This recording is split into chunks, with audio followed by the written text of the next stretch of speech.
Yeah, so it's very important, I think, for our listeners to recall that in all 13 of the colonies, the English colonies, religious freedom was very limited.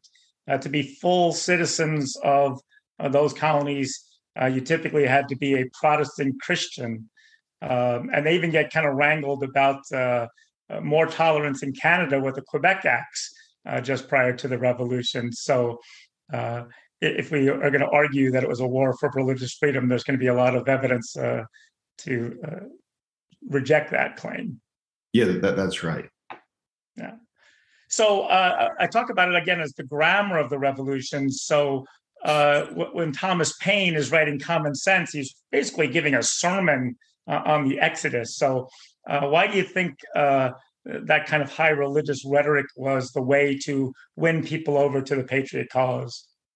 Yeah, often when we talk about the rhetoric of the American Revolution, we are talking about people like John Locke, other Enlightenment thinkers, Jean-Jacques Rousseau.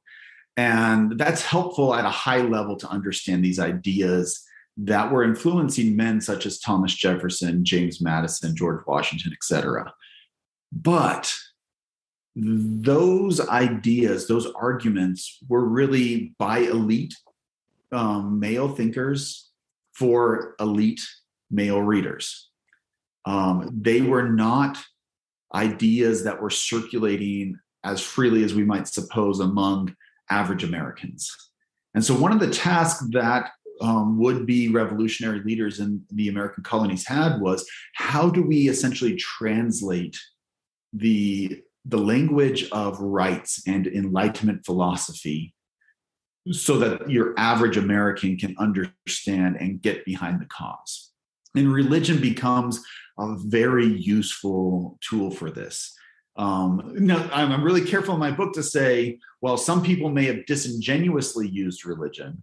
Others didn't see this as a problem, right? They knew that they were using religious rhetoric to mobilize a public, but they also believed that religious rhetoric. So there is a level of manipulation, but I don't want to make it sound like it was villainous, at least not in all cases.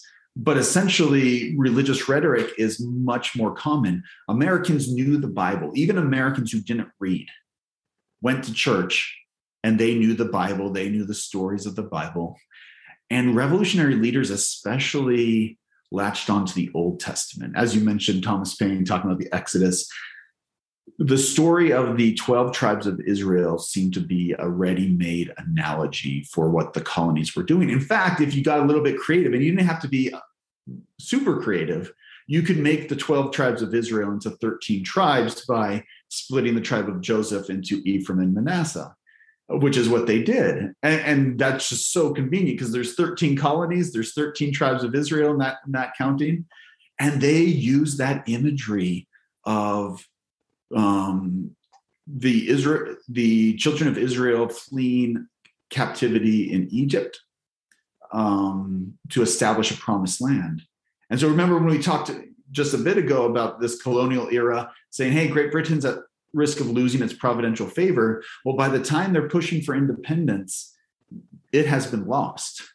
And so now the narrative is the United Colonies of North America, what would become the United States, is destined to be God's chosen land, to be the successor of Great Britain as the bastion of Protestantism. We must then flee Egypt or flee the British Empire to establish the promised land here in North America. And I imagine how many people that didn't have the literacy to read John Locke or Jean-Jacques Rousseau, but if you start speaking to them in terms of the Exodus, all of a sudden this rhetoric resonates with them and could inspire them to take up arms for what otherwise might seem like very esoteric matters, very elite-centric matters. But religious rhetoric made it the cause of all Americans, not just elite, wealthy Americans. It even becomes an indictment of monarchy itself. The suggestion that if you look at the kings of Israel, they were largely not a very helpful bunch. So Paine likes to paint the story of the Hebrew Bible, which, by the way, he didn't even believe in, but he paints it as one that denounces monarchy itself. Yeah, that's right. And this is the fascinating thing about the Bible. I mean, then and now you could read into it what you want to read into it. And you can defend monarchy by the Bible, but you can also defend opposition to monarchy by that same book, by picking and choosing which verses to emphasize. And that's exactly what happens. The colonists turned revolutionaries.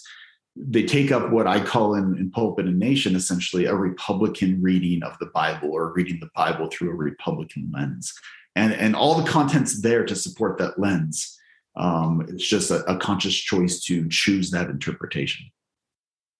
I love some of the propaganda about this. There's a tapestry that depicts the story of David and Absalom, and they kind of turn it on its head in terms of the normal interpretation of it. And David is kind of depicted as King George III, and Absalom as this tortured patriot. So even interpretations of scripture are evolving to fit the patriot cause, aren't they? Yeah, absolutely. And to a large extent, though, this works, and it does resonate with the men they want to take up arms. If you want to win over Joe the farmer, John Locke and Jean-Jacques Rousseau are not the ones to get that kind of fervor for, right? Absolutely.